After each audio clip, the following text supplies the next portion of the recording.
yang saya hormati dan saya banggakan. Marilah kita panjatkan puji syukur kehadirat Allah Subhanahu wa Ta'ala. Pada pagi hari ini kita diberi kesehatan, keselamatan, serta hidayahnya, sehingga kita dapat berkumpul di ruangan dengan keadaan sehat walafiat. Amin Allahumma amin. Tak lupa salawat serta salam kita haturkan kepada Nabi kita Nabi Agung Muhammad Sallallahu Alaihi Wasallam yang kita nantikan syafaatnya di dunia maupun di akhirat. Amin Allahumma amin.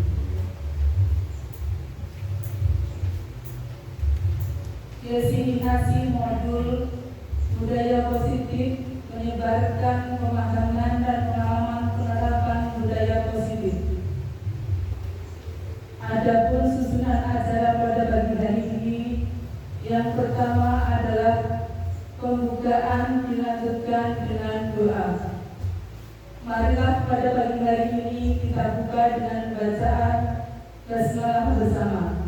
Bismillahirrahmanirrahim. Dilanjutkan dengan doa.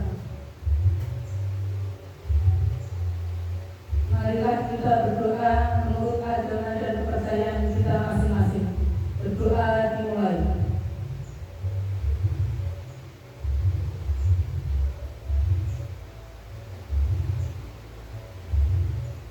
Berdoa selesai. Acara yang kedua adalah menyanyikan lagu Indonesia Raya. Kepada petugas kami persilahkan. Hadirin dimohon untuk berdiri.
Hadirin dimohon untuk duduk kembali.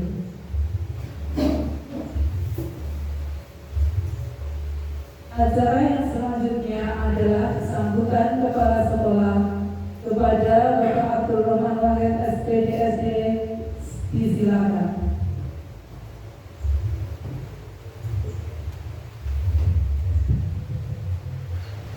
Assalamualaikum warahmatullahi wabarakatuh.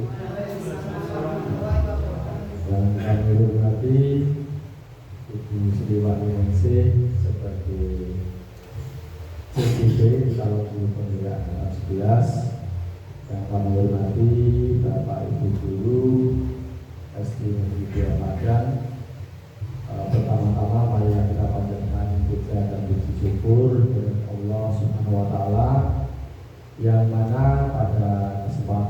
siang hari ini kita masih diberikan nikmat sehat dan nikmat sempat sehingga kita bisa berkumpul di ruangan ini dengan keadaan sehat walafiat tanpa kurang sholawat.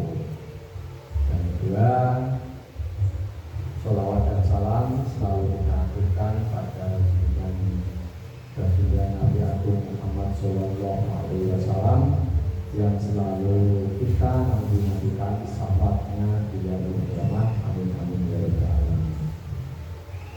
Bapak Ibu, kita di sini berkumpul dalam rangka pelaksanaan diseminasi budaya positif yang dilakukan oleh Ibu Sri Wahyuningsih sebagai CGP calon guru penggerak angkatan 11. Angkatan 10, mohon maaf, angkatan 10. Saya mengharapkan semua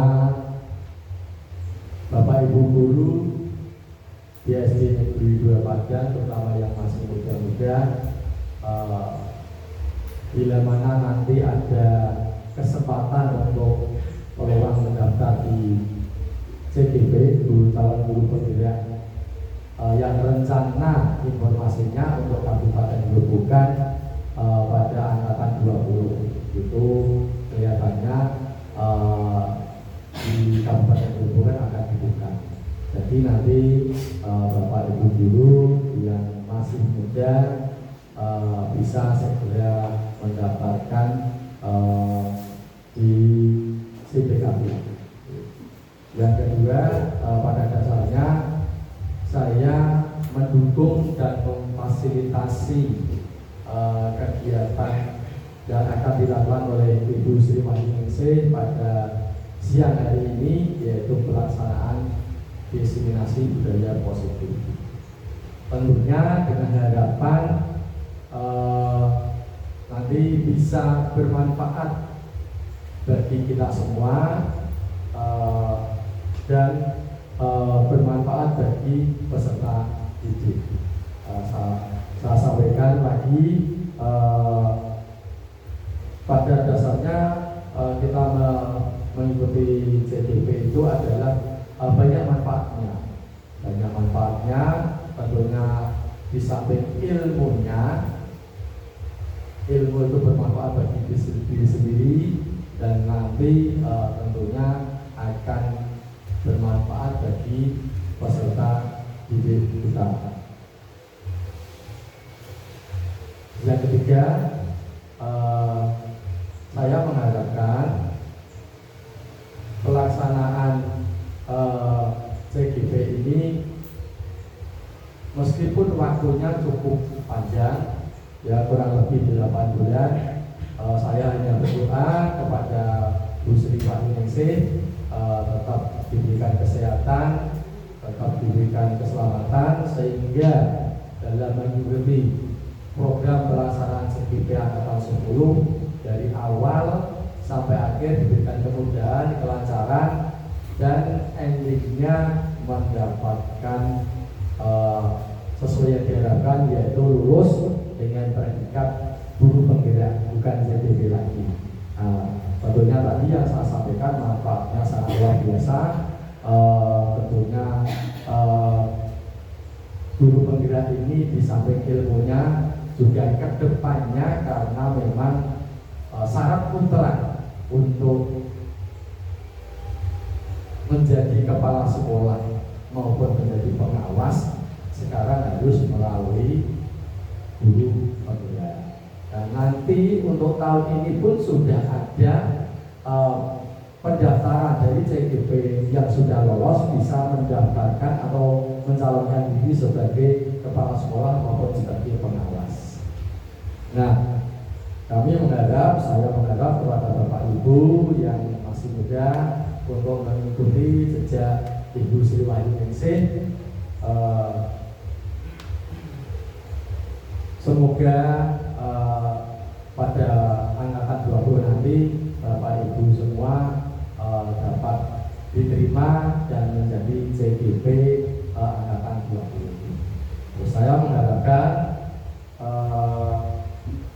dari kegiatan ini yang saya harapkan adalah nanti Bu Sri Wahyuningsih dan rekan-rekan guru SD Dua Padang dapat bekerjasama dengan sebaik-baiknya dalam meningkatkan pembelajaran yang berpihak kepada murid sesuai dengan harapan belajar Dewantara, yaitu kita harus memperhatikan minat dan bakat anak untuk tumbuh kembang sesuai dengan kodratnya.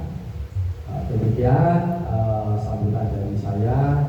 Mohon maaf bila mana ada hal yang tidak berkenan. Saya akhiri. Wassalamualaikum warahmatullahi wabarakatuh. Waalaikumsalam warahmatullahi wabarakatuh.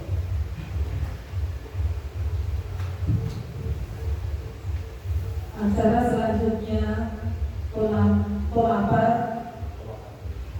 pemaparan materi yang akan disampaikan oleh Bu Sri Wahyuningsih, SPDSD, calon guru penggerak angkatan 10 Kabupaten Grobogan, dengan materi diseminasi modul budaya positif dengan tema menyebarkan pemahaman dan pengalaman penerapan budaya positif.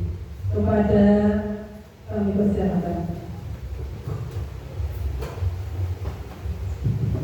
Terima kasih, Saudara. Assalamualaikum warahmatullahi wabarakatuh. Yang terhormat Bapak Kepala Sekolah SD Negeri Dua Padang dan rekan guru SD Negeri Dua Padang yang saya hormati dan saya banggakan. Senang sekali pada siang hari ini kita bisa berkumpul untuk berkolaborasi, berbagi ilmu yang nantinya kita bisa terapkan di sekolah kita untuk anak didik kita. Pada siang hari ini saya berdiri di sini bukan semata-mata saya sudah paling bisa atau saya paling memahami, sudah paling menguasai materi, tapi kita di sini akan belajar bersama, berkolaborasi, bertukar pikiran, seperti itu Ibu. Langsung saja pada siang hari ini saya akan memaparkan diseminasi modul 1.4 budaya positif, menyebarkan pemahaman dan pengalaman penerapan budaya positif. Sebelumnya saya ucapkan selamat datang para guru hebat. Mari kita belajar bersama untuk berkolaborasi, saling mendukung, dan ini demi mewujudkan disiplin positif di sekolah kita tercinta ini.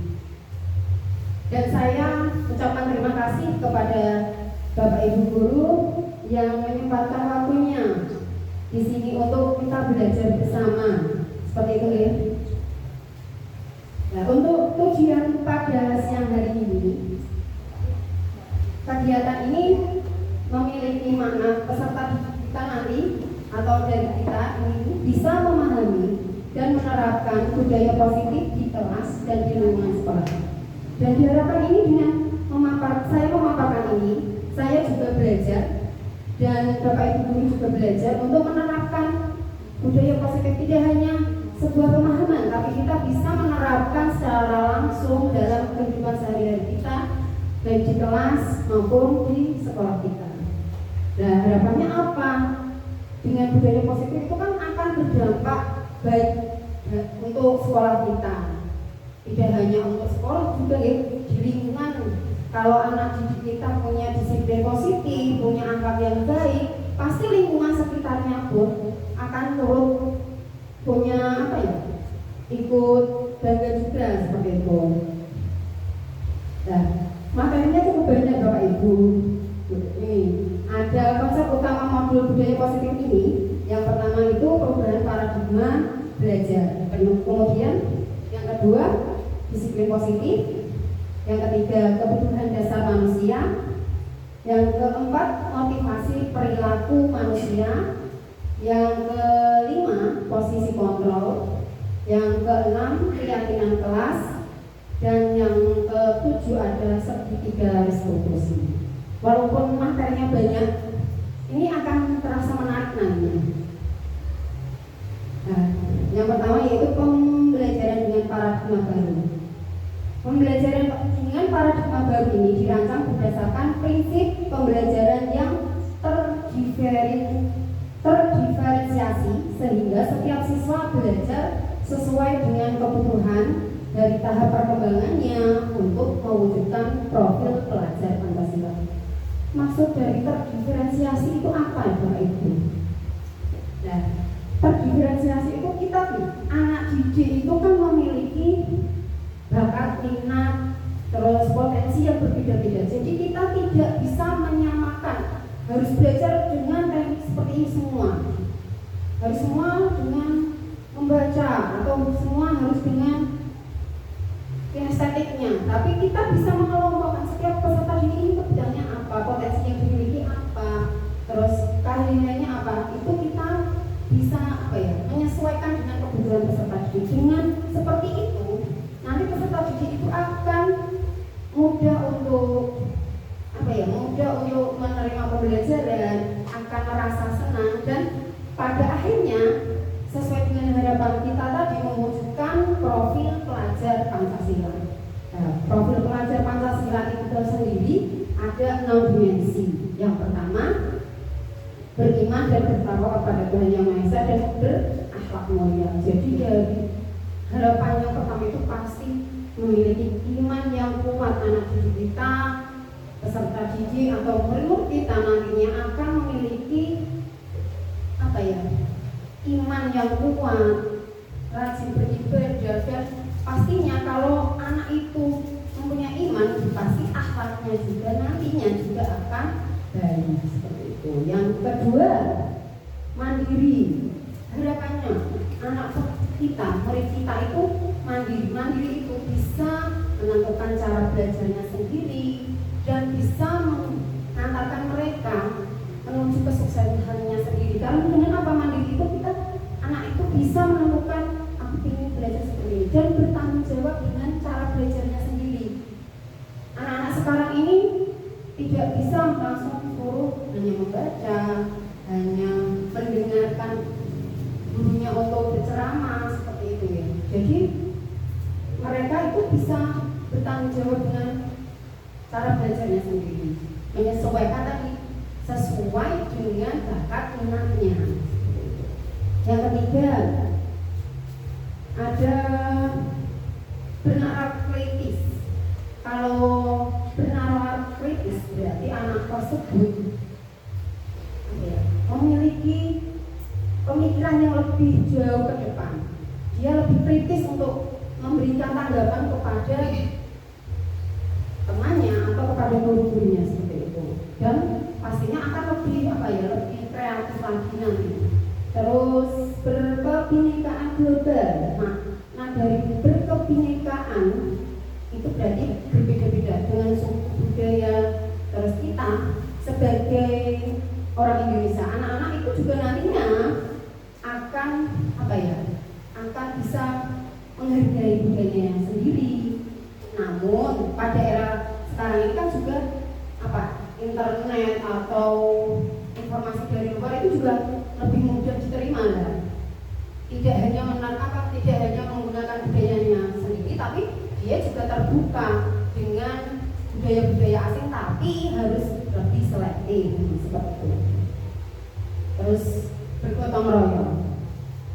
Bergotong royong, dimensi bergotong royong ini tidak hanya bergotong royong dalam pekerjaan, misalnya menyapu atau mengerjakan tugas tiga, tapi dalam hal ini juga bisa diartikan bergotong royong dalam kegiatan di kelas, misalnya dalam berdiskusi. Jadi semuanya aktif, semuanya itu terlibat dalam misalnya diskusi kelompok tadi. Jadi semua anak itu bergotong royong untuk mewujudkan kalau dalam pembelajaran berarti untuk menyelesaikan tugas yang diberikan oleh guru.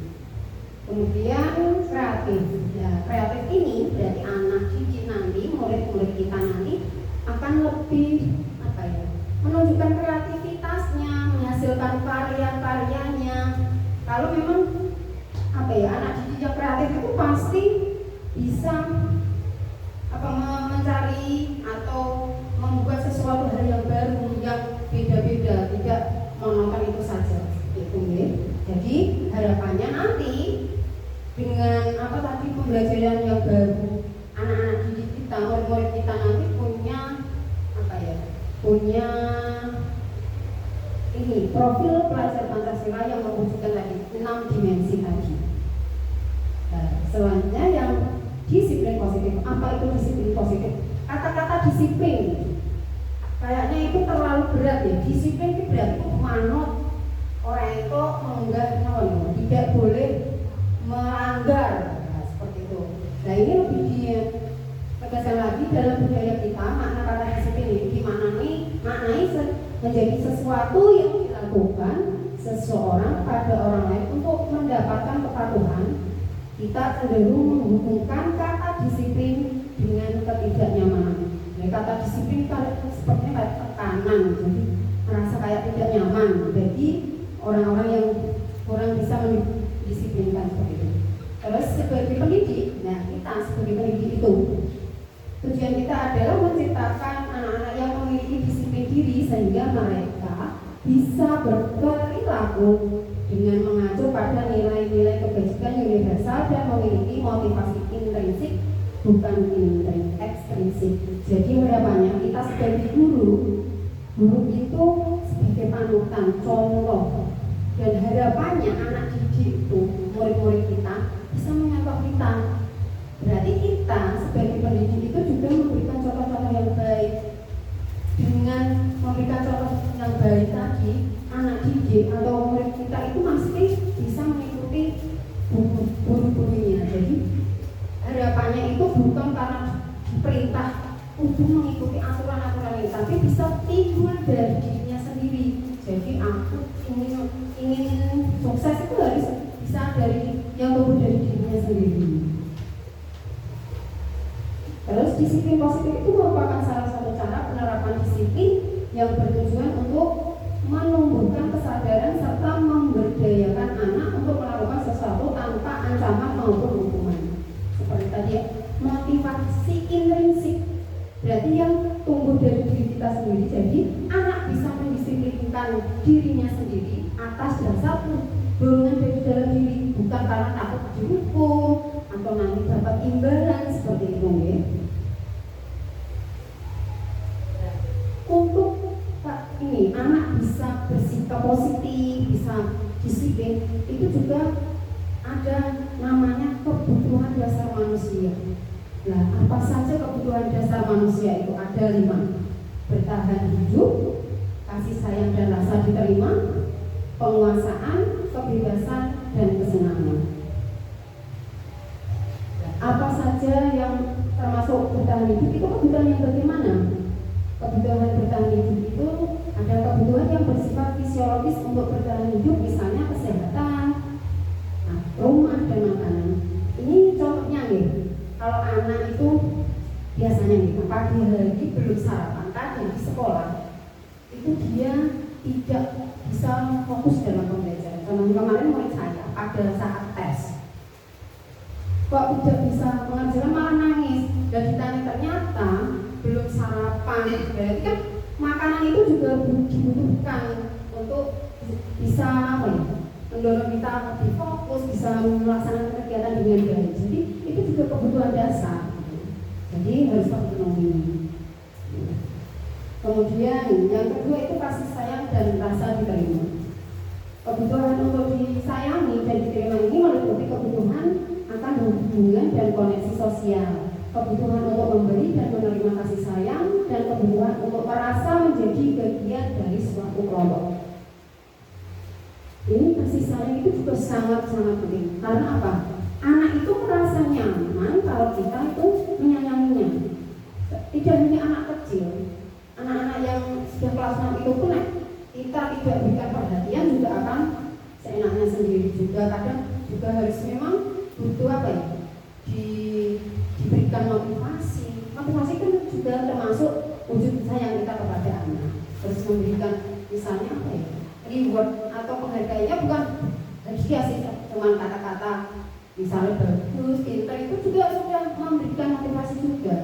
Jadi anak itu harus apa ya, disayangi, rasa diterima. Berarti anak itu contohnya dalam sebuah kelas ini, kalau dia tidak diakui sebagai teman, kadang kan ada anak yang kayak merasa dibully, aku mau dinori misalnya seperti itu. Anak kayak mau aku kancanan kita ya, itu akan membuat anak itu tidak bisa apa ya, tidak bisa nyaman lah di kelas kalau ada tindakan seperti itu. Jadi rasa sayang, rasa diterima itu juga sangat dibutuhkan untuk memotivasi diri untuk menjadi lebih baik, untuk bisa memotivasi dirinya untuk bisa ikut pembelajaran seperti itu. Terus yang ketiga tadi kebutuhan penguasa. Kebutuhan ini berhubungan dengan kekuatan untuk mencapai sesuatu, menjadi kompeten, menjadi terampil, diakui atas prestasi dan keterampilan kita, didengarkan dan memiliki rasa harga diri. Nah ini penguasaan itu bukan terus jadi gini, enggak seperti itu. Jadi anak yang biasanya penguasaan itu anak-anak yang tadi garis bawahi tentang ini prestasi dan keterampilan. Anak yang berprestasi biasanya ya, pasti banyak teman, senang kancanan biniku seperti itu. Jadi lebih apa ya, kalau penguasaan itu biasanya akan lebih banyak teman, jadi akan lebih termotivasi untuk meningkatkan apa ini intelektualnya, kemampuannya. Jadi contohnya kayak seperti itu. Terus kebebasan. Nah ini kebebasan itu pasti anak ingin tidak dikekang. Aku ini seperti ini, aku ini seperti ini. Jadi sesuai dengan bakat minatnya tadi. Anak itu juga butuh kebebasan. Kebebasan untuk apa? Ini. Kebutuhan akan kemandirian, otonomi, memiliki pilihan dan mampu mengendalikan arah hidup seseorang.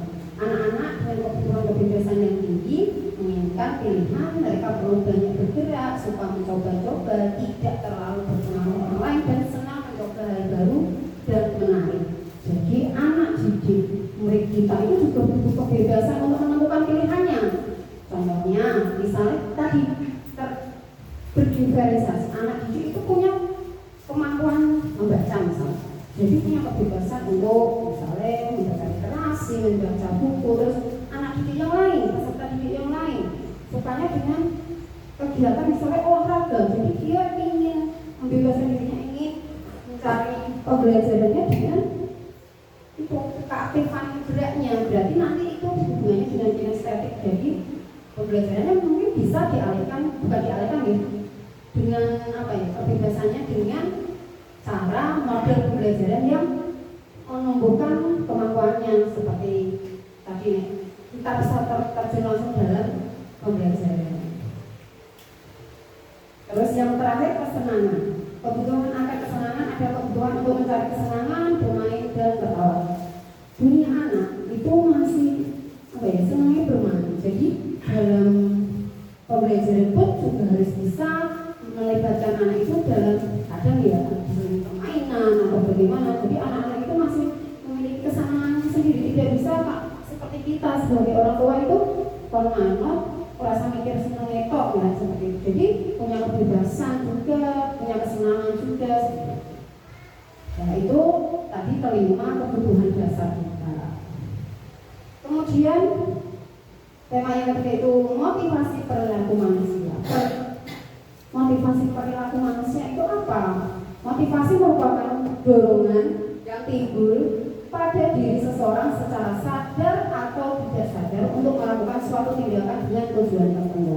Jadi ada motivasi untuk melakukan kegiatan, melakukan hal itu kita ada motivasinya.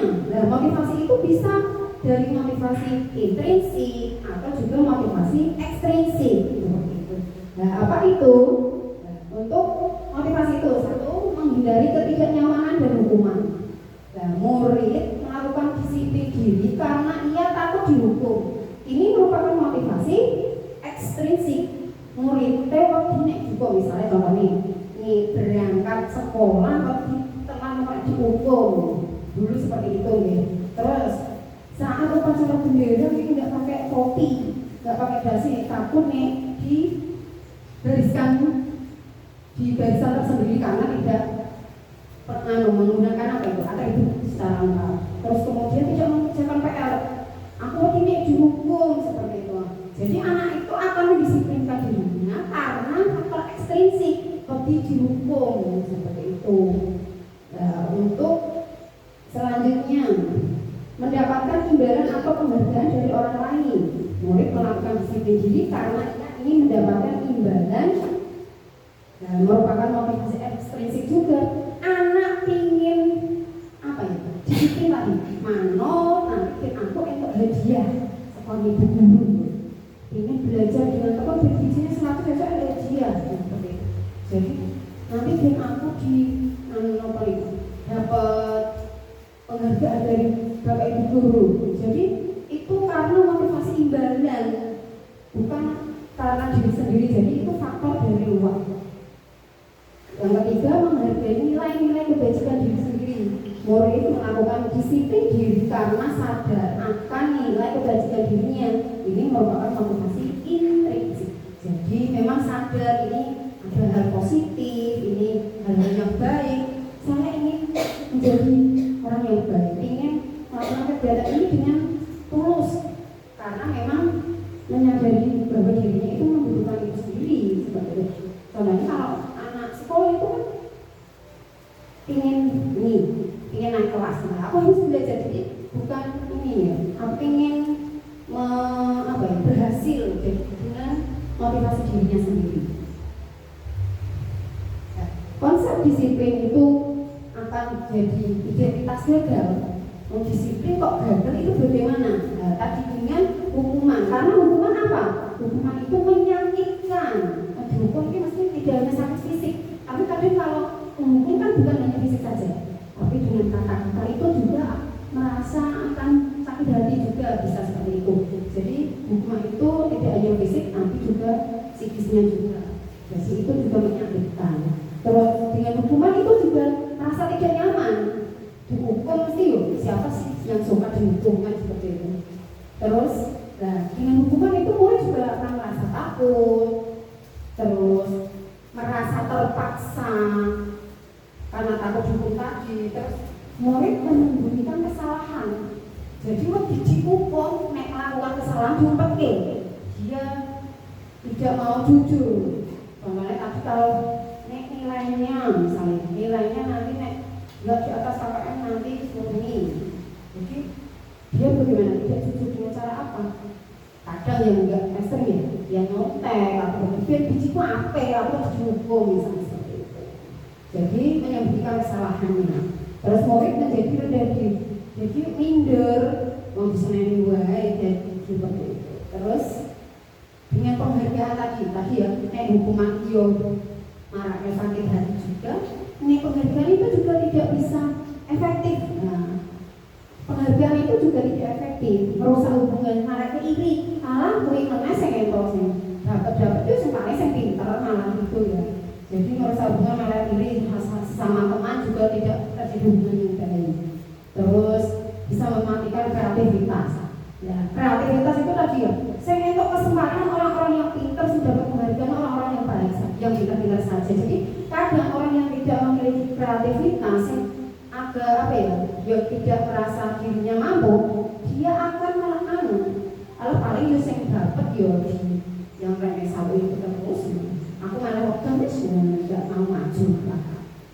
Terus menghukum dengan sistem ranking. Nah, makanya sekarang ini di kurikulum Merdeka ini tidak ada sistem rankingan. Tujuannya apa ya tadi?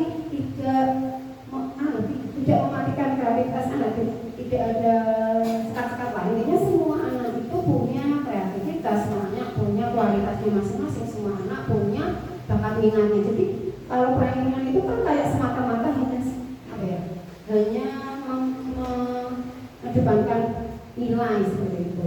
Jadi sekarang ini kan kurikulum Merdeka tidak ada sistem ranking.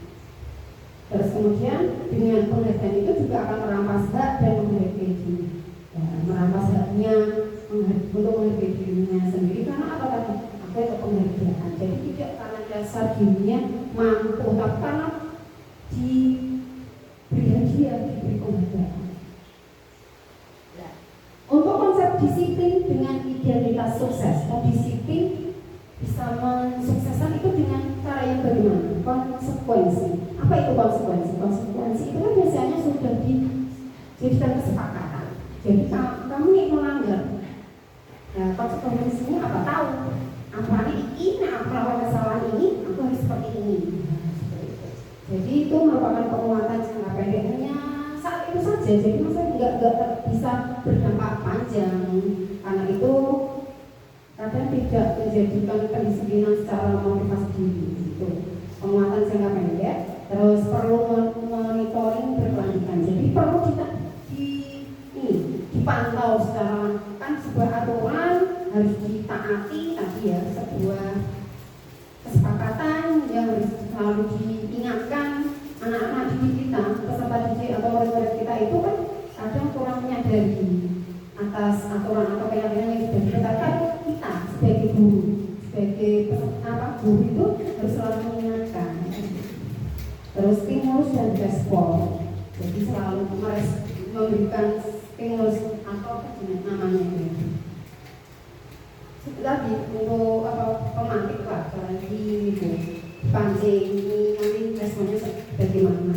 Terus kemudian murid itu menghormati peraturan, jadi tahu aturannya, tahu kesepakatannya. Murid yang melanggar ini harus melakukan seperti ini. Jadi sadar anak gitu. Terus kehilangan waktu untuk merenungi kesalahan. Jadi tidak perlu aku salah seperti yang tadi langsung. Kalau aku melakukan kesalahan, contohnya ini. Kalau tadi mengganggu teman, aku mengganggu teman harus segera minta maaf. Itu ada. Terus saya kalau tidak mengerjakan PR, konsekuensinya menulis ulang 3 kali, misalnya ada aturan seperti itu. Nah itu bisa langsung menjalankan. Jadi sudah mengetahui konsekuensinya jika melanggar sebuah peraturan. Itu juga termasuk juga lebih efektif daripada dengan penghargaan dan hukuman tadi. Terus yang tadi ini yang restitusi, murid bertanggung jawab atas perilakunya, fokus pada pemecahan masalah jangka panjang, murid menghormati dirinya dan orang lain. Terus termasuk restitusi itu teori kontrol, memegang berarti tahu kesalahannya, tahu cara bagaimana memperbaikinya. Dan murid itu lebih bersemangat untuk memperbaiki kesalahannya. Karena apa? Restitusi itu anak itu distimulasi dengan kesalahanmu apa, misalnya tadi dengan disiplin dirinya tadi itu bisa tumbuh dari dirinya sendiri. Kesalahanku seperti ini. Nah, kamu tahu itu salah apa tidak? Salah, misalnya. Nah, terus bagaimana kamu bisa memperbaikinya? Bagaimana nanti kamu akan memperbaiki kesalahan yang pernah kamu buat? Jadi itu tumbuh dari dirinya sendiri. Dia akan memperbaiki kesalahannya sendiri. Jadi tidak kita yang memaksa kamu harus minta maaf, kamu harus mengerjakan seperti ini, kamu harus menebus kesalahan kamu dengan cara seperti ini. Jadi tidak seperti itu. Restitusi itu menumbuhkan rasa kesadaran diri yang timbul secara intrinsik tadi. Nah, ini tindakan-tindakan yang itu dirasa menjadi hukuman atau konsekuensi. Contohnya yang mencatat 100 kali di dalam buku kalimatnya saya tidak akan terlambat lagi karena terlambat di sekolah. Dan terlambat kok nyatet itu termasuk hukuman. Terus kemudian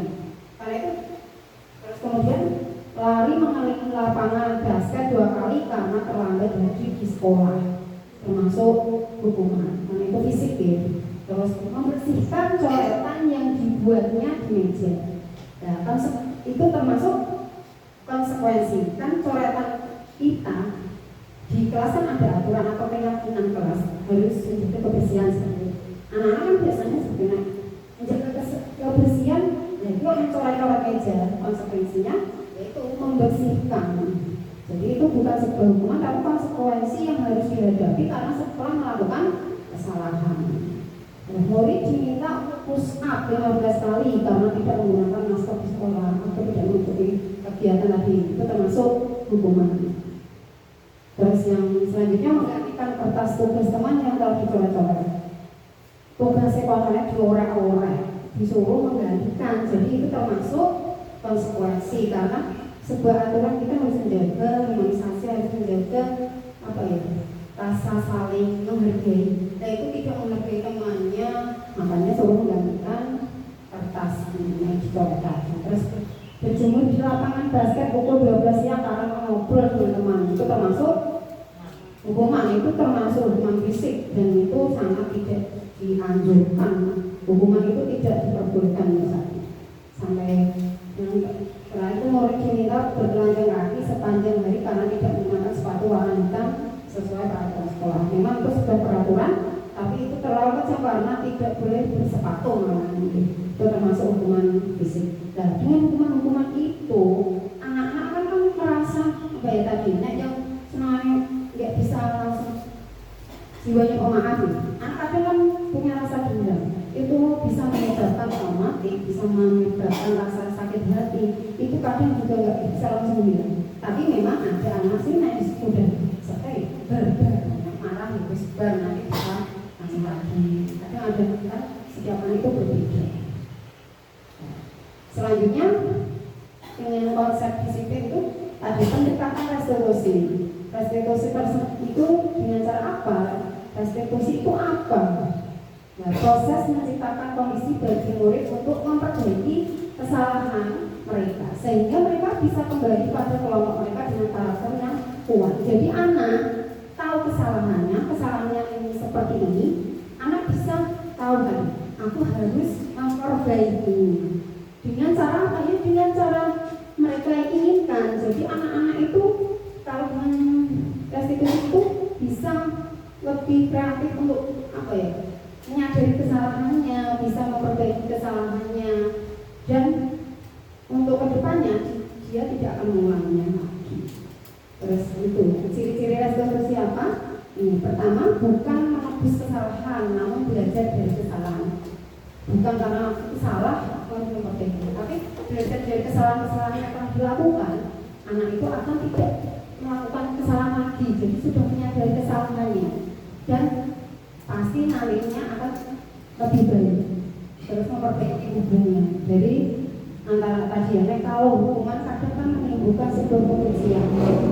Kalau restitusi ini kan kita sebagai penjembatan, kamu itu kesalahannya ini mau memperbaikinya dengan cara apa? Itu kan berarti tidak menimbulkan rasa benci, jadi memperbaiki hubungan yang baik.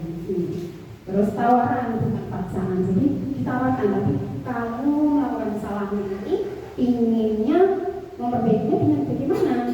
Bukan dipaksa kamu itu salah, nanti itu bilang minta maaf, kamu tidak mengerjakan PR, kamu harus berdiri di depan kelas, kamu tidak menggunakan topi dan dasi, harus mengelilingi lapangan seperti itu kan paksaan. Tapi kalau restitusi itu tawarnya tahu kamu bukan kesalahan, apa caramu untuk memperbaiki.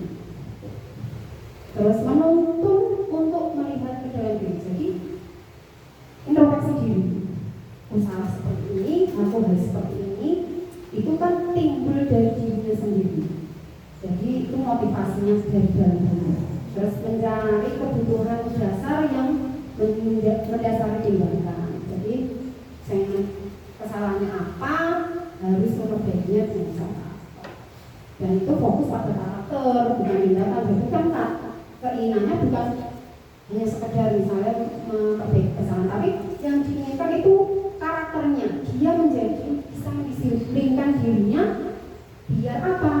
Biar menjadi lebih baik dan tidak mengulangi kesalahan lagi. Dan dia akan tumbuh menjadi orang yang disiplinnya tumbuh dari diri sendiri. Dia akan punya akal yang baik. Kemudian menguatkan dan fokus pada solusi. Solusinya apa? Jadi dia anak itu akan tahu masalahnya ini berarti harus diselesaikan dengan cara seperti ini. Kemudian ini perbedaan dalam menghadapi sebuah masalah. Ini saya mengambil contoh kasus siswa yang sering tidak mengerjakan PR. Nah, kan ada masalah itu tadi ada cara. Yang pertama hukuman, konsekuensi atau restitusi. Berbeda cara, berbeda hasil. Kalau yang pertama, dengan cara dihukum tadi, ini orang gara PR tidak mengerjakan PR tadi, dihukum. Guru menghukum siswa tersebut berhormat bendera selama 10 menit. Guru marah dan murid menjadi takut. Nah, itu sebuah hukuman. Jadi sama kasusnya, tapi penanganannya berbeda. Hukum mau dengan fisik, dengan cacian atau dengan apa ya? Dibentak, dimarahi. Terus konsekuensi, kalau dengan sistem konsekuensi, guru memberikan konsekuensi untuk mengerjakan PR-nya saat istirahat sebanyak 3 kali lipat. Terus guru tegas dan siswa menghormati peraturan. Jadi itu konsekuensinya. Jika tidak mengerjakan PR, mungkin itu sudah menjadi keyakinan kelasnya. Nek tidak mengerjakan PR, maka apa yang harus dilakukan ini? Menulis kembali 3 kali lipat. Itu sudah menjadi konsekuensinya. Jadi nak ben orang nulis yo. Nek kalau tidak menyalin lagi ya harus mengerjakan PR. Terus kalau dengan sistem restitusi, itu guru menanyakan keyakinan kelas dan membantu siswa tersebut untuk menyelesaikan masalahnya. Guru terbuka dan siswa menghormati dirinya dan orang lain. Jadi digali dulu masalahnya, kenapa kamu tidak mengerjakan PR itu. Kadang kan anak itu tidak mengerjakan PR itu kan pasti ada alasannya. Tidak serta-merta langsung dihukum seperti itu. Jadi kita tanyakan kenapa kamu tidak mengerjakan PR. Jadi tahu alasannya. Kadang kan anak kita inginnya anak itu selalu mengikuti aturan, tapi kita nggak tahu di rumah itu bagaimana, terus apa yang dilakukan di rumah atau bagaimana lah, itu kita gali dulu. Soal nanti permasalahannya di rumah kok tidak mengerjakan PR itu apa. Terus setelah itu baru itu diberikan apa ya, motivasi untuk menjadi lebih baik dan tidak menyalahkan. Intinya tidak kok orang PR kok orang kerja kenapa ini tidak, itu terus digiring. Nah mau bagaimana untuk menyelesaikannya, terus kamu terus solusinya untuk biar tidak terulang lagi itu bagaimana. Jadi kita menggiring anak untuk menyelesaikan masalahnya sendiri. Kemudian kita tadi ya sebagai seorang guru kan pasti punya aku sebagai apa, punya posisi kontrol. Di sini ada 5 posisi kontrol kita. Sebagai guru itu sudah yang menjadi yang begini 5 ini ya, ada penghukum, pembuat rasa bersalah, menjadi teman, pemantau dan manajer. Nah, kita koreksi diri. Kita itu posisinya sudah sampai mana? Atau masih sukanya menghukum? Atau sebenarnya nggak merasa anak itu bersalah? Atau yang jadi teman baik bagi anaknya? Atau sudah menjadi pemantau? Atau bahkan sudah menjadi manajer? Harapannya bagaimana? Kita bahas satu persatu. Penghukum. Jadi seorang penghukum bisa menggunakan hukuman fisik maupun verbal. Ciri-cirinya nada suara tinggi, mata melotot, jari menunjuk itu menghardik, marah-marah sama.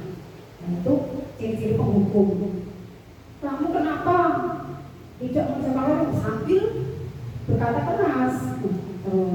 Kalau yang kedua sebagai pembuat posisi kontrol kita, pembuat rasa bersalah. Ini pembuat rasa bersalah ini akan menggunakan kehendak yang membuat orang lain merasa tidak nyaman, merasa bersalah atau rendah diri. Nah, suaranya itu lebih halus, seperti itu. Jadi enggak menghakimi, tidak langsung membentak, tapi dengan nada yang lembut tapi menusuk. Jadi merasa anak itu, orang lain itu bersalah.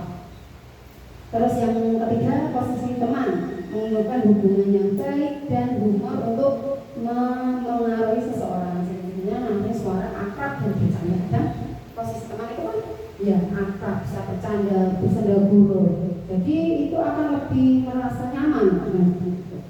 Yang keempat, pemantau. Posisi pemantau itu berdasarkan pada peraturan-peraturan dan konsekuensi. Cirinya ada suara dasar, bahasa tubuh, formal. Jadi kalau pemantau itu hanya mengamati anak ini kesalahannya apa tadi. Terus manajer, posisi di mana guru berbuat sesuatu bersama murid, mendukung murid agar dapat bertanggung jawab dan mencari solusi dari apa yang telah diperbuat. Ciri-ciri nada suaranya tulus, bahasa tubuhnya tidak kaku. Jadi kalau restitusi manajer itu dia akan menjadikan anak itu akan bisa mengarahkan anak untuk menjadi lebih baik. Nah, ini contoh kata-kata yang biasanya dipakai saat kita berada di posisi kontrol yang bagaimana, penghukum tadi. Patuhi aturan sekolah lalu berdiri di depan barisan. Jadi konjungum, baris. Terus kalau pembuat rasa bersalah, tadi berapa kali Bu Guru harus memberitahu kamu, Bu Guru kecewa sama kamu, kecewa. Karena kecewa tadi kan merasa anak itu bersalah, mengecewakan orang lain, mengecewakan gurunya. Jadi membuat anak itu merasa bersalah, aku sudah mengecewakan guru saya tidak bisa membuat guru bangga, saya merasa bersalah. Terus teman, ayolah yang tertib, buat guru bangga. Kali ini tidak apa-apa, kamu salah. Jadi tidak masalah, nggak apa-apa, kamu hari ini bersalah, melakukan kesalahan. Jadi lebih akrab kata-katanya, kayak teman sendiri. Terus kemudian kalau yang pemantau, kamu sudah melanggar apa peraturan dan konsekuensinya. Jadi di sekolah itu sudah ada aturannya seperti ini, kamu kok melanggar, lah kamu apa yang harus kamu lakukan, itu konsekuensinya apa? Itu sebagai pemantau. Kalau manajer, ini kata-katanya, apakah kamu tahu kesalahanmu? Nah, ditanyakan, kamu tuh kenapa dipanggil Bu ke sini? Saya melakukan kesalahan Bu, misalnya. Nah, tahu kesalahanmu apa? Dia mengambil kesalahan sendiri. Jadi saya tidak mengerjakan PR, misalnya seperti itu. Nah, bagaimana kamu memperbaiki kesalahannya kalau kamu berdua? Dia mencari solusi itu sebagai manajer. Jadi anak itu difasilitasi, dibagi kesalahannya sendiri, bagaimana cara memperbaikinya. Itu posisi kontrol manajer. Jadi kita sebagai guru diharapkan nantinya punya posisi kontrol manajer. Jadi tidak yang penghukum. Nah, sekarang ini ada undang-undang untuk perlindungan anak, jadi kan tidak berundang anak tadi.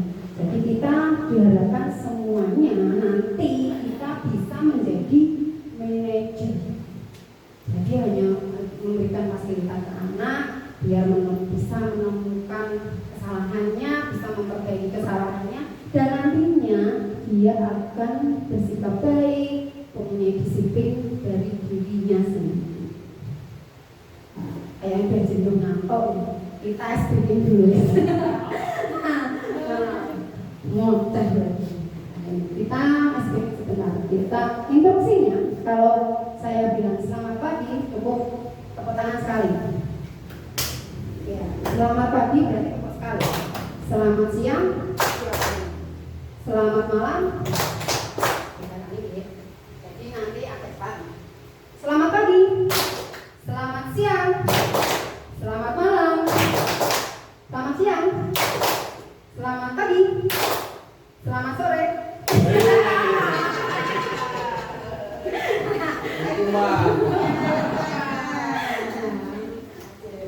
Udah semangat lagi. Ngantuk tenang deh. Ulang lagi, cukup. Selanjutnya ya. Udah. Untuk selanjutnya materi tentang keyakinan kelas. Di sini yang apa sih keyakinan kelas tadi? Kok enggak peraturan ya? Mengapa keyakinan kelas? Mengapa tidak peraturan kelas saja? Kenapa tidak tata tertib? Apa yang membuat seperti itu? Nah, tadi ya, kalau kita mendengar kata tata tertib, peraturan kayaknya itu kan lebih apa ya? Mengekang, lebih kalau angin aja harus dipatuhi. Tapi ini melanggar ya, akan sulit untuk diterima. Jadi kita buat keyakinan kelas. Keyakinan kelas itu apa? Di sini keyakinan kelas atau kesepakatan merupakan nilai-nilai kebaikan atau prinsip-prinsip yang disepakati secara universal. Orang akan lebih semangat atau tergerak untuk melaksanakan keyakinannya daripada hanya mengikuti aturannya. Kalau aturan kan sudah dibuat dengan baku, harus dijalankan. Melanggar mesti dapat hukuman. Contohnya aturan menggunakan helm saat berkendara. Nah, itu kan sudah wajib pakai berkendara. Dan yang melanggar sopret Pak Polisi. Ya, itu kan harus dipatuhi. Jadi sebagai guru kita di lingkungan kelas kita, di lingkungan sekolah kita itu kayaknya kalau aturan ya memang ada di peraturan itu ada. Nah kebanyakan itu akan sulit untuk dipatuhi. Jadi kita lebih fleksibel lagi untuk keyakinan kelas. Apa itu keyakinan kelas tadi? Nah keyakinan kelas itu kesepakatan antara guru, antara murid. Jadi yang membuat itu murid sendiri. Jadi aku ingin kelasnya seperti ini. Aku ingin aturan apa ya? Ingin kelas yang suasananya seperti ini. Jadi punya keinginan dan dituangkan yang nantinya akan disepakati bersama untuk keseluruhan kelas ini disepakati. Jadi kalau sudah disepakati berarti itu harus dijalankan. Jadi akan lebih nyaman lah itu kesepakatan saya, kesepakatan kita bersama kita jalankan. Nah itu kalau kesepakatan atau keyakinan kelas. Jadi tidak sebuah aturan yang serta-merta harus ada. Kamu harus patuh seperti ini aturannya, harus seperti ini nih. Kelas harus seperti ini nih. Sekolah harus seperti ini bersepatu hitam itu memang peraturan. Tapi kan kelas kita lebih fleksibelnya menggunakan namanya kata-kata yang lebih nyaman, keyakinan kelas. Jadi ya, lalu tujuannya apa? Tujuan keyakinan kelas itu apa? Itu menumbuhkan keterlibatan murid dalam membentuk keyakinan kelas untuk mencapai kelas ini yang bersama guna pembelajarannya bisa efektif. Jadi kalau keyakinan kelas kan atas dasar kesepakatan. Jadi kan nek sepakat suasana kelasnya akan nyaman dan anak-anak pun murid pun akan bisa menjalankan dengan kesadaran dirinya karena sudah menjadi kesepakatan dan sudah disetujui seperti itu. Dan selanjutnya tujuan yang kedua itu mewujudkan merdeka belajar berpihak pada murid. Berpihak pada murid berarti kan memang dasarnya murid itu sekarang ini harus apa ya? Kita harus bisa menjadikan murid itu sebagai prioritas, bisa mengedepankan keinginan murid, kita itu bisa menuntut keinginan murid. Untuk apa anak murid itu bisa apa ya, menciptakan kesuksesannya nanti, bisa menjadi orang-orang yang sukses. Itu kita bisa memerdekakan murid tadi, punya kebebasan, punya keinginan, diungkapkan, dia berani berpendapat. Merdeka bukan berarti bebas, bukan seperti itu, tapi ada batasannya, dia tahu kebebasannya seperti itu. Nah, terus menciptakan komunikasi segala arah antara guru dan murid. Jadi tidak hanya memakai aturan yang sudah ditetapkan. Jadi tidak mau ini dari guru aturan seperti ini aku harus menjalankan. Tapi kalau dengan keyakinan kelas tadi menciptakan komunikasi dari guru, dari anak-anak sendiri, apa yang diinginkan murid disampaikan, dia bebas berpendapat dan dijadikan kesepakatan. Nah, membiasakan budaya dan disiplin positif. Dan diharapkan kalau sudah timbul rasa tadi ya, dengan sadar diri, menyadari kesalahannya dan mau melaksanakan keyakinan kelas yang telah dibuat dan disepakati tadi, diharapkan kan itu akan terbiasa pada dirinya, membiasakan diri dengan baik, mengakui keyakinan yang sudah dibuat. Nah, harapannya kan bisa tumbuh rasa disiplin dan itu akan membudayakan budaya di sekolah, tapi dia bisa menerapkan nanti di lingkungan masyarakat, di rumah dan semua di sekitarnya. Jadi kata disiplin itu, disiplin positif itu tidak hanya di sekolah. Jadi bisa kalau budaya itu berarti bisa diterapkan di mana saja. Terus, nah caranya bagaimana untuk membuat keyakinan kelas itu? Nah, bentukannya ini lebih abstrak dari peraturan. Jadi tidak monoton itu aturan. Jadi itu bisa lebih abstrak. Nyata. Terus berupa pernyataan universal umum, tidak hanya batasan itu saja, terus juga dalam bentuk positif. Jadi tidak kata-katanya tidak dilarang membuang sampah, tapi menjaga kebersihan. Terus kata-kata yang positif, nah itu tidak boleh, kata tidak boleh itu berarti tidak seperti itu. Jadi lebih ke kata-kata yang positif, ini kebersihan, kita disiplin. Jadi kata-katanya yang lebih baik, bertanggung jawab.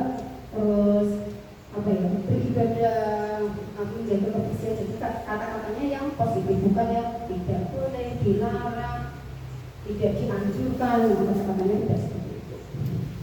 Sedikit saja agar mudah dengan kata-katanya tidak sembrono, dilarang membuang sampah di sembarang tempat, kan sepertinya kayak panjang gitu, terus menggunakan 100 ml panjang terlalu panjang. Jadi kita bisa lebih di apa ya, di simbol kata-katanya menjaga kebersihan gitu aja. Jadi itu sudah menyeluruh. Kalau dengan menjaga kebersihan ya berarti ya membuang sampah di tempatnya, menyapu dan sebagainya. Jadi lebih apa ya, lebih tidak banyak kata, sesuai dengan kondisi kelas dan sekolah agar mudah diterapkan. Jadi keyakinan kelas itu kan dibuat oleh siswa, oleh murid dan guru. Jadi itu lebih dikondisikan sesuai dengan kelasnya, sesuai dengan kondisi sekitar kita. Jadi sesuai harapan kita, sesuai dengan kemampuan kita sendiri. Tidak aturan kan berbeda. Misalnya kayak ini, tadi lingkungan ini kan juga diterapkan dengan apa? Menjaga kebersihan. Karena lingkungan kita itu ibaratnya apa ya, sampah misalnya itu kan lebih fleksibel, disesuaikan dengan kelas kita. Terus kemudian semua warga kelas atau sekolah dilibatkan saat membuat. Jadi semua terlibat, semua punya pendapat. Nah, dengan pendapat yang ada tadi kita buat kesepakatan, ditandatangani dan dijalankan bersama. Nah, ini kemarin saya sudah membuat keyakinan kelas saya. Ini bersama murid ini membuat keyakinan kelas bersama dengan menerapkan budaya positif kelas untuk mewujudkan murid-murid yang berbudi pekerti. Kemarin sudah membuat kesepakatan atau keyakinan kelas dengan cara ini saya sosialisasikan caranya bagaimana menuangkan ilmu. Aku ingin seperti apa kelas kita.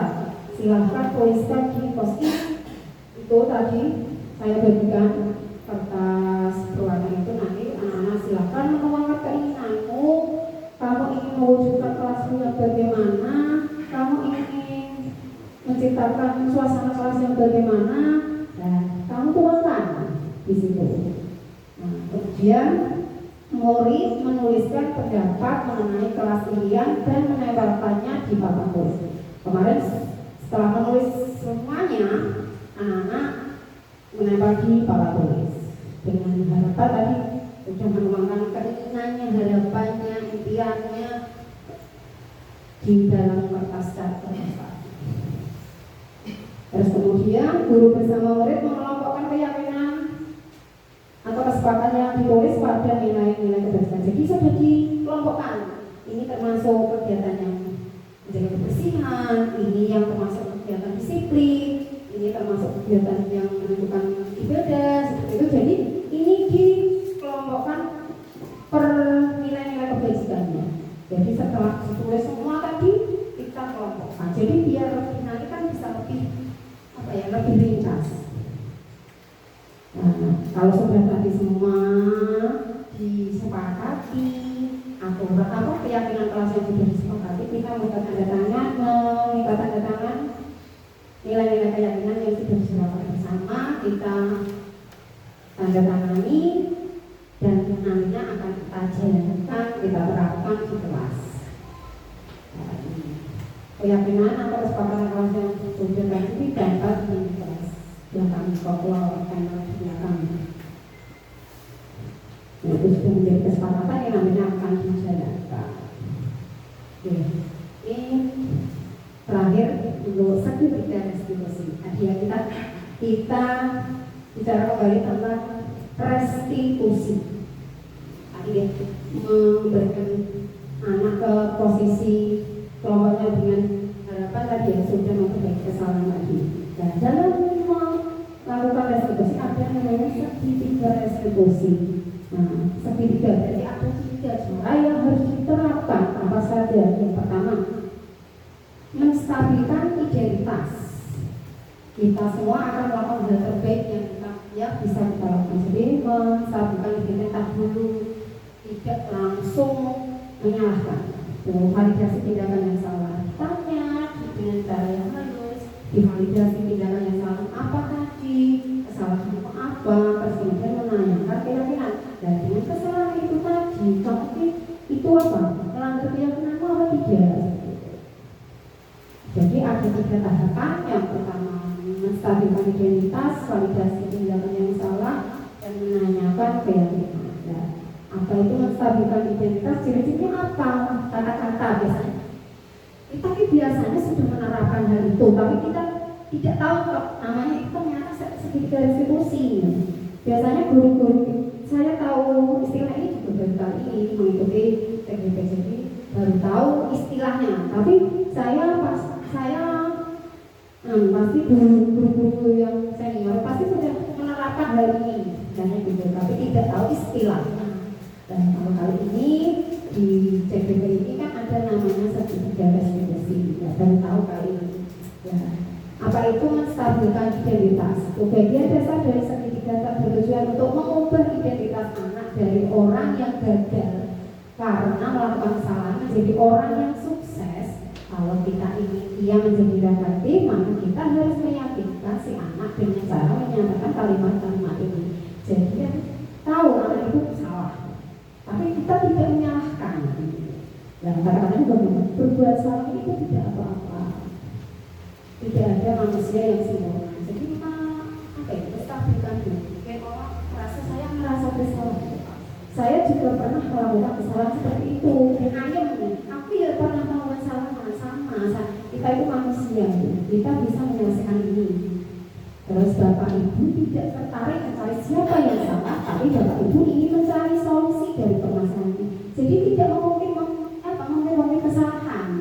Jadi diharapkan itu anak sudah melakukan kesalahannya ada memperbaiki. Kamu berhak merasa begitu. Itu untuk pembelaan diri. Aku ini berhak merasa begitu. Tadi ada kasus ini, anak itu tiba-tiba anaknya itu nyontek pekerjaannya, menyalin lah. Nah si anak yang dicontek tadi kan marah-marah terus. Nah itu kan jadi kesalahan dengan itu. Nah, tapi tidak mungkin ini salah, mungkin nggak boleh seperti itu aja. Tapi kamu berhak marah seperti itu karena kamu tadi pekerjaan dicontek, jadi kamu berhak marah. Gitu. Jadi kan lebih menstabilkan.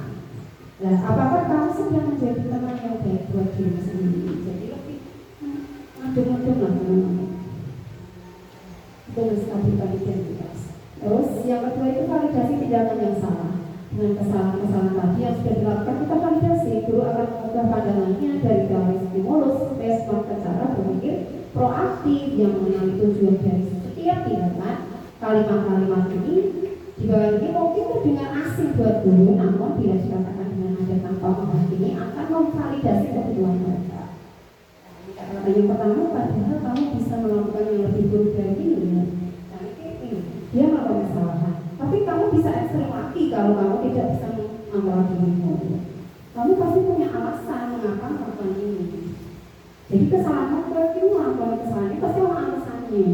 Jadi itu divalidasi. Kamu patut bangga pada dirimu sendiri karena kamu telah melindungi sesuatu yang penting buatmu. Nah, contohnya tadi mengerjakan tugas yang dicoret tadi.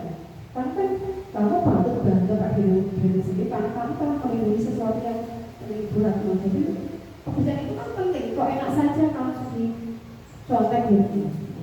Terus yang keempat, kamu boleh mempertahankan sikap itu, tapi kamu harus menambahkan sikap yang baru. Jadi boleh seperti itu, tapi harus didasari ditambah dengan sikap yang lebih baik. Kemudian yang menanyakan keyakinan. Jadi setelah divalidasi, katakan distabilkan, dia menenangkan, terus kesalahan apa divalidasi, lalu menanyakan keyakinan. Pertanyaan-pertanyaan juga ini menghubungkan keyakinan anak dengan keyakinan kelas atau keluarga. Jadi tadi kan sudah menyusun keyakinan kelas atau keyakinan apa ya, katakan di rumah apa ya bersama keluarga. Nah diharapkan juga tidak hanya berlaku di sekolah ya, bisa diterapkan juga di keluarga itu. Jadi apa yang kita percaya sebagai kelas atau keluarga, jadi keyakinan yang sudah dibuat itu ditempatkan. Terus apa nilai-nilai umum yang kita telah sepakati? Kita tanyakan kesepakatan tadi. Kemarin sudah menuliskan apa? Kamu itu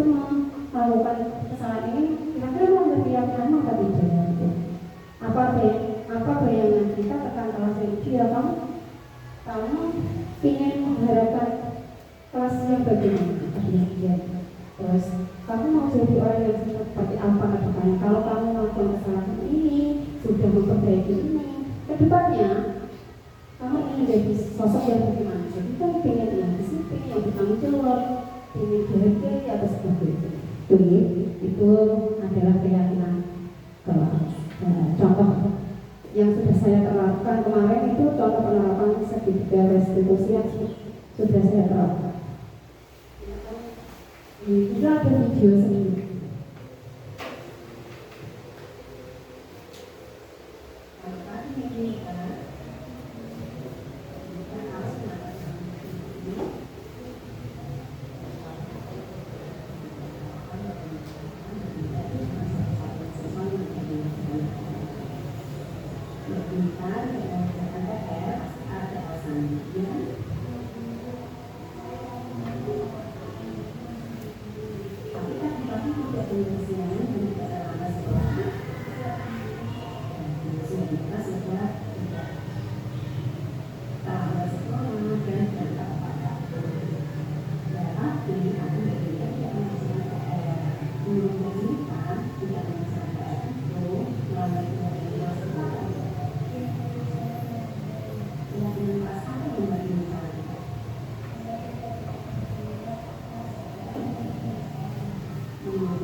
Terus kemarin contoh yang sudah saya terapkan untuk segitiga restitusi, anak itu tidak mengerjakan PR, tapi kita mencari salah apa dulu, kesalahannya apa, dia menyadari salah, terus jadi tahu kenapa kalau kesalahan, terus bagaimana cara memperbaiki.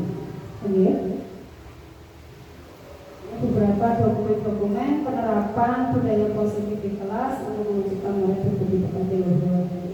Kebiasaan kita ya, kita sering bekerja bakti membersihkan kelas kita, membersihkan lingkungan sekitar kita. Itu nanti diterapkan, itu akan membudaya. Tidak hanya di lingkungan sekolah, tapi di rumah itu bisa lebih baik.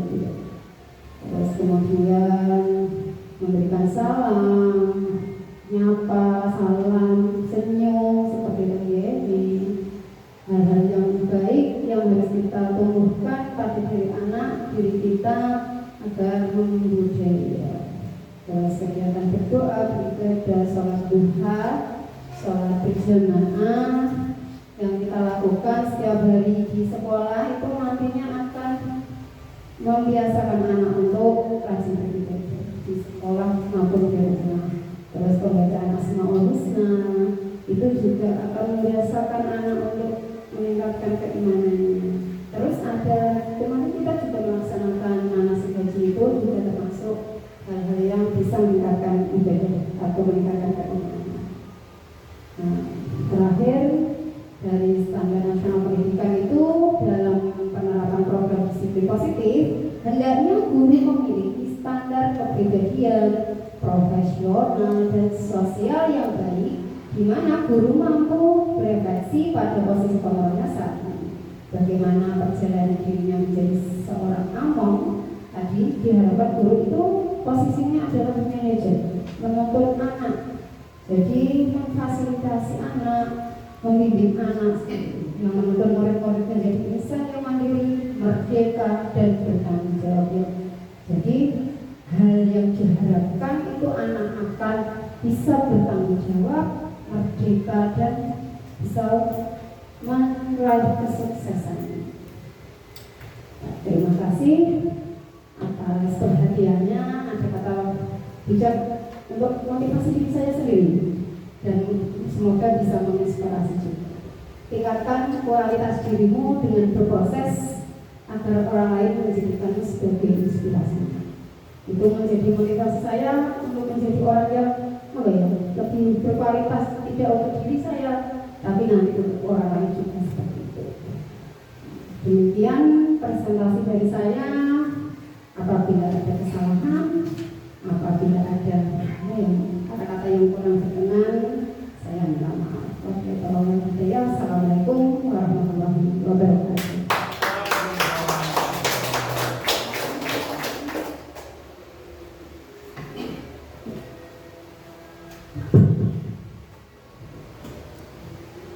Terima kasih kepada peristiwa yang saya telah memberikan.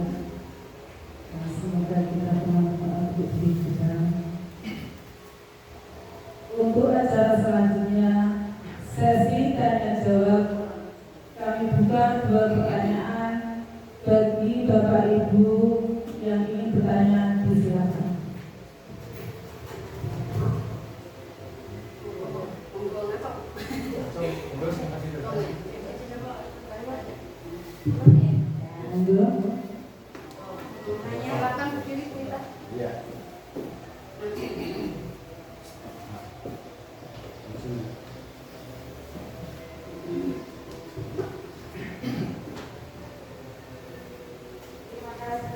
Terima kasih Bu Sriwaningsih.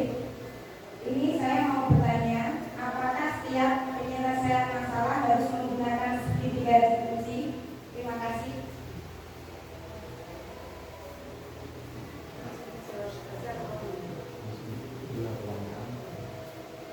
Selanjutnya, pertanyaan kedua.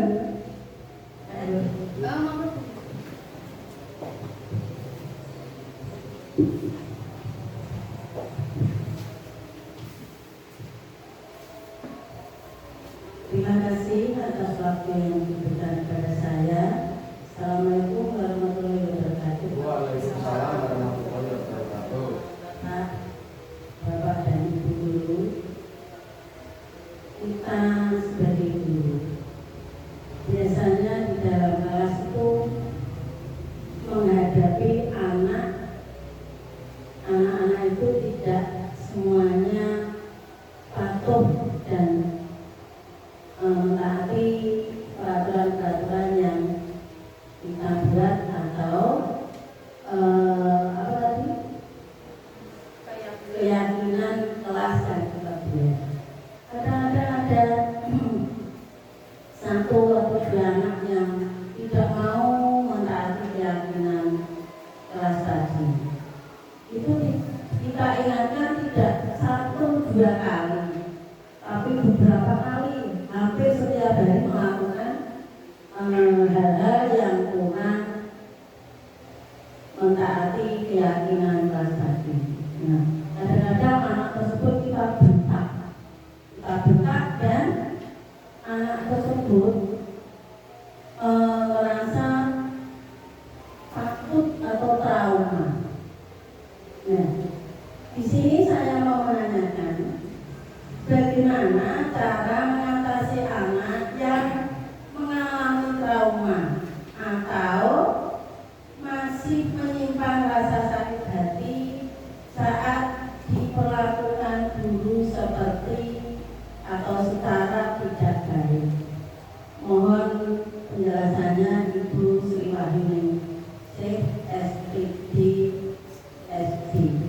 Terima kasih. Wassalamualaikum warahmatullahi wabarakatuh.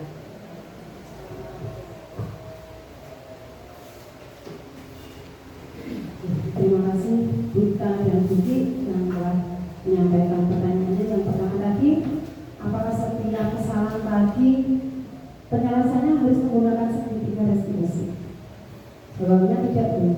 Segitiga restitusi itu sebenarnya adalah pendekatan yang lebih disarankan, tapi kadang itu kan lebih lebih menghargai siswa, lebih menghargai murid dengan segitiga restitusi tadi. Karena kita tidak menyalahkan dan anak pun tahu kesalahannya dan mau memperbaikinya. Namun tidak semua permasalahan itu menggunakan segitiga restitusi. Guru itu paksa pasti punya cara yang lebih tepat untuk tadi. Anak kita harus mau mengetahui karakter anak. Anak itu punya karakter yang berbeda-beda. Jadi kita bisa menyelami guru itu lebih pintar. Karena setiap hari kita bertemu anak, kita lebih tahu karakter anak itu yang seperti apa, dan kita melakukan pendekatan seperti itu bisa. Jadi tidak hanya melulu menggunakan segitiga restitusi. Itu segitiga restitusi itu hanya sebagai pendekatan yang disarankan. Tapi jika memang itu harus digunakan yang mengarah itu, namun kalau ada cara lain, contohnya misalnya tadi kita berikan pendekatan sudah bisa. Kita anak itu membayangkan ini hampir menyambung dengan pertanyaan ini. Kita ada sekalian saja. Tadi menggunakan segitiga restitusi, apakah harus selalu menggunakan segitiga restitusi? Pertanyaannya untuk menghilangkan traumatik anak yang mengalami mengalami sakit hati seperti itu karena dibentak, karena dimarahi gitu. Jadi kita namanya pendekatan humanistik. Jadi setiap anak itu kan punya karakter yang berbeda. Kita harus bisa pandai-pandai kita mendekati anak. Mungkin pasti lebih pandai, lebih bisa, lebih senior itu pasti lebih punya cara yang jitu.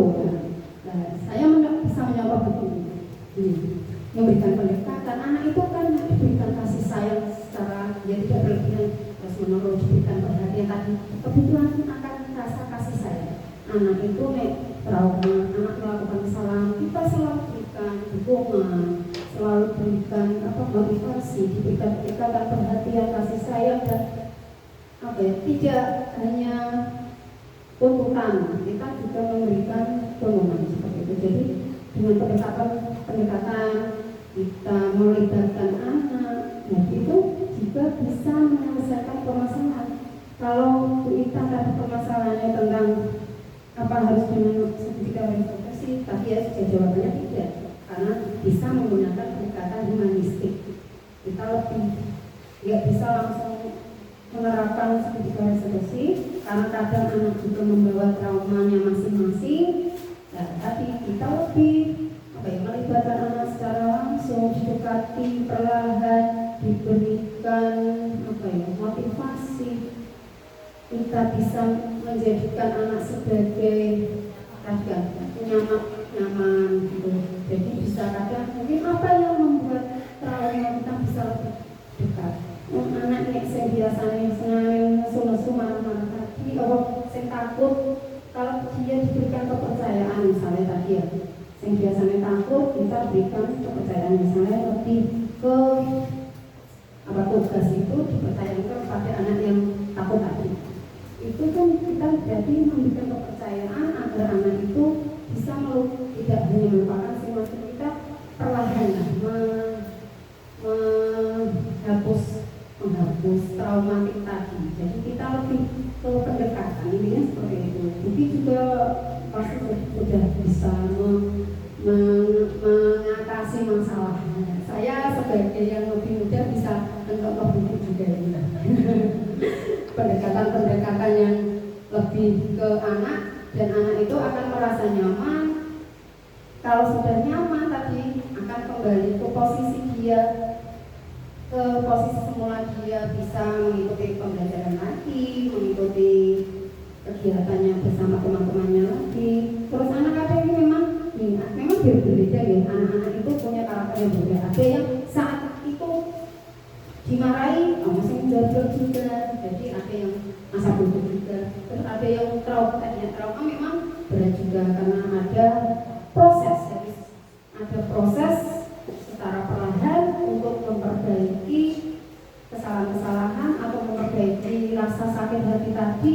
Kita memang perlu namanya pendekatan humanistik. Jadi karakter anaknya berbeda-beda, kita menyelami karakternya agar bisa kembali tidak menyimpan rasa ginda, rasa sakit hati, dan kembali bisa menjadi sosok seseorang atau murid yang ceria, yang baik lagi. Demikian Tuti dan Rita.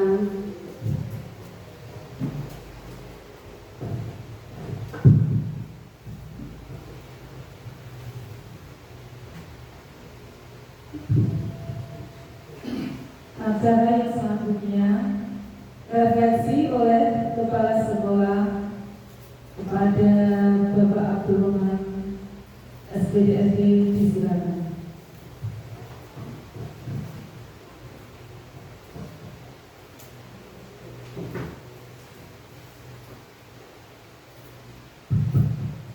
Terima kasih. Untuk kedua kalinya saya berada di depan. Sebelumnya Assalamualaikum warahmatullahi wabarakatuh. Terima kasih untuk Bu Sri Wahyuningsih telah memaparkan diseminasi budaya positif. Tadi kami mengikuti dari awal sampai akhir.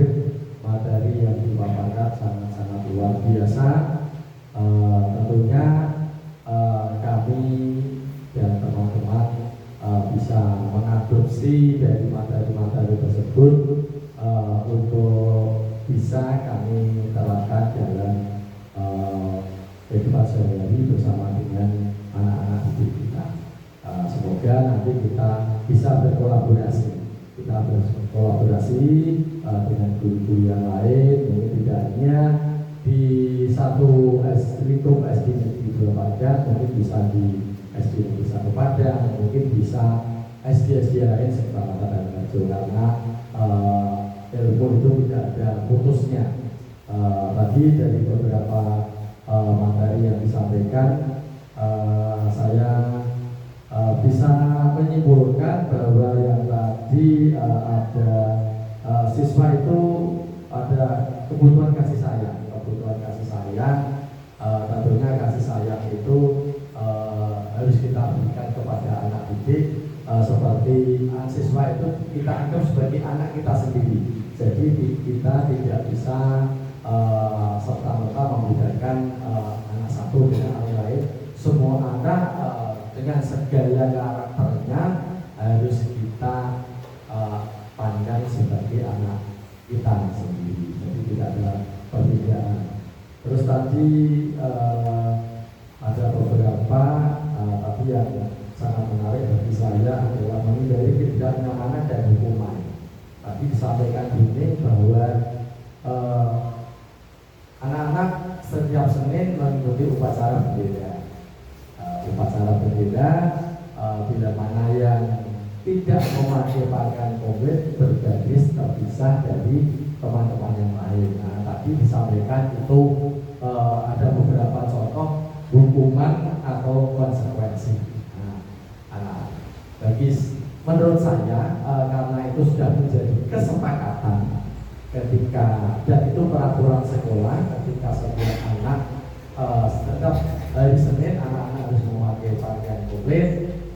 Bila mana melanggar itu harus baris terpisah dengan teman-teman yang lain. Itu bukan hukuman menurut saya.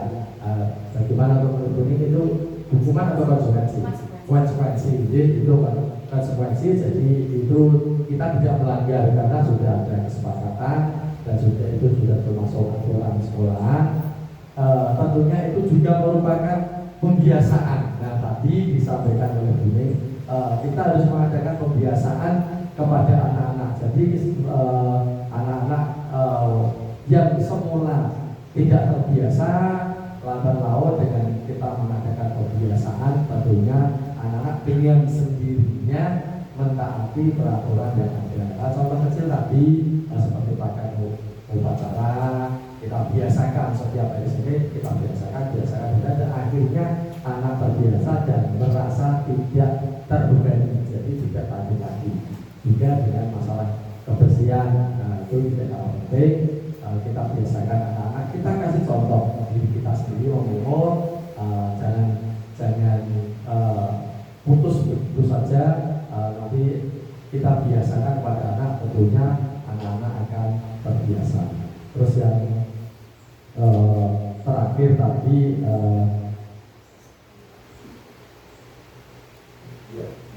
terakhir tadi ada 5 posisi kontrol ya. Yang pertama itu penghukum, yang kedua adalah pembuat merasa bersalah, yang ketiga teman, yang keempat pemantau, dan kelima mensedia. Itu baik sekali buat kita adopsi, kita bisa introspeksi diri kita masing-masing. Kita itu di posisi mana? Posisi pendukung atau sebagai penimbul masalah. Nah, monggo ini refleksi buat diri kita sendiri, buat kita semua. Semoga kedepannya kita bisa menerapkan apa yang menjadi kodrat dari geser Bintara. Itu sedikit refleksi dari saya. Mohon maaf kurang lebihnya. Saya tutup. Wassalamualaikum warahmatullahi wabarakatuh.